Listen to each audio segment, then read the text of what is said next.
All right, guys, so it's the next morning. I kind of waited because it just was getting too dark and too late, and I didn't get a chance to put the coilovers on, but I did test fit the wheels.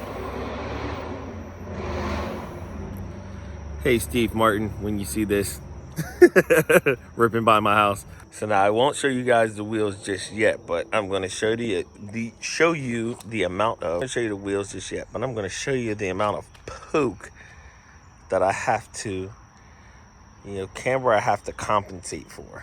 So if you can see that, definitely going to have to do something about that. Hopefully lowering it takes, gives me just a little bit of camber and of, being overly excessively cambered. The back, not too bad, but still, let's get working on that. So that's where these come in. So I got a set of Godspeed Maxes, adjustable coilovers, and let's get to work. Now the cool thing about this kit is it already comes with the adjustable sway bar end links. So saves a little money. Not too much, but just a little bit. So honestly, for right now, I'm going to definitely get the fronts on. I do have a busy day today, so I don't know if I'll be able to complete the back. So we're gonna go with what's easier first. Let's get the front wheels off. And I'm still they're gonna be off and on a couple times because my calipers still look a little jacked up, so I gotta fix them. Paint's chipped on them. But let's at least get our front fitment locked and loaded in today, and then possibly tomorrow, if it doesn't rain, we will complete the back. All right, guys, so one quick mistake that I almost made, but it's easily to be fixed, was on these, seeing I'm only using the I'm using the fork from the other it's from the stock suspension. I actually forgot to knock that out, so all I had to do was put a bolt up top and then jack it back up so I can knock the shock out of the actual spindle. So just a quick tip, don't forget to do that, because it's not that it's really hard to get out, but it's just easier doing it this way. This is kind of what I meant, and this is what I mean. I have to redo my calipers, so it's gonna be a lot of off and on. All right, so that's one out. Took me about 15 minutes, even with the mistake that I made. Where you going, Mama Speed? Say hi. Why you always stare at me like that? Good morning. Coilovers on that coming next. All right, so as you guys can see, there's already a significant height difference. I definitely don't want my car that low because, it's not even functional at this point. So I'm going to adjust the coilovers. The preload's already set. So we're just going to adjust the height and keep it moving from there. All right, so shock number one's on. Now, the only thing I did have a problem with was my sway bar end link on this side. The one side came off, but I can't get a wrench in there. So what I'm just going to do is I'm just going to have the alignment shop install them before I get the alignment done. All right, now let me give you guys a little semi-pro tip. These 4 bolts, like these 3 bolts, you see I still have them loose, and the car is on the ground.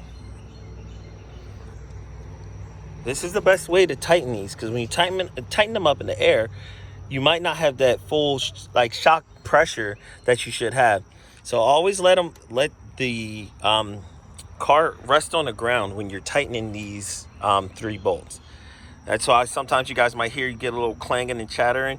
A lot of times it comes because these were tightened when they were in the air. So for me, this has always worked well. Now, the other thing I noticed is once I put the rear coilovers on, I am going to have to go with maybe like a negative 0.05, maybe 0.08 camber on the rear end of my car.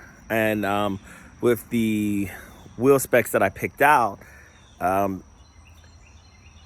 going to have to get a camber kit. I did not order that yet. But if you guys know Mazda Speeds are notorious for rear end sag. So I think my best bet at this point is to put the other front coilover on, and then order my rear camber kit.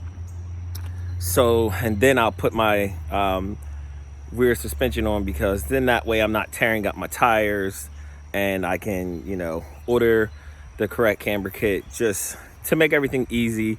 And like I said, this way I don't tear my tires up from the fenders. They sit pretty low from the factory. Honestly, what it looks like I just pretty much evened out the front to the back, because the front always has massive wheel gap. So what I'm going to do now is I'm going to put the other front coilover on. I'm going to see how it sits, let it settle, order my rear camber kit, and then I will go from there. And then what I will do as well is when we go for the alignment, I have to find a shop that I feel comfortable with to align my car, because I don't want serious negative camber.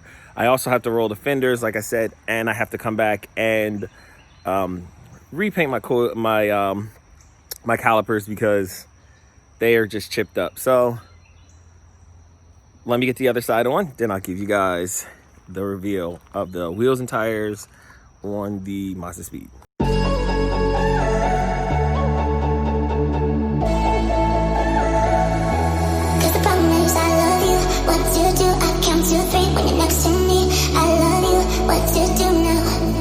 Bam! That's right. Y'all seen it. Y'all seen it here first. Even though he don't wash it.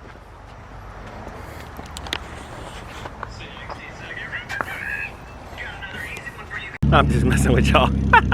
All right, here we go.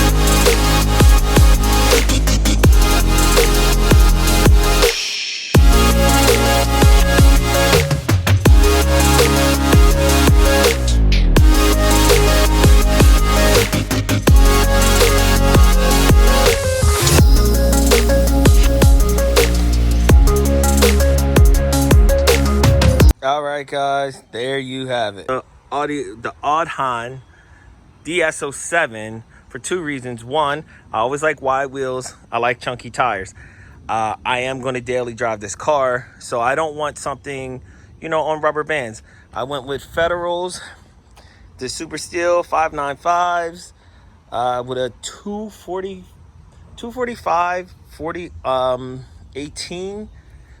My offset is a 35. Like I said, because I will be able to, you know, adjust the camber in, but still have a comfortable ride, and I don't have to worry about, you know, if I do happen to hit a pothole.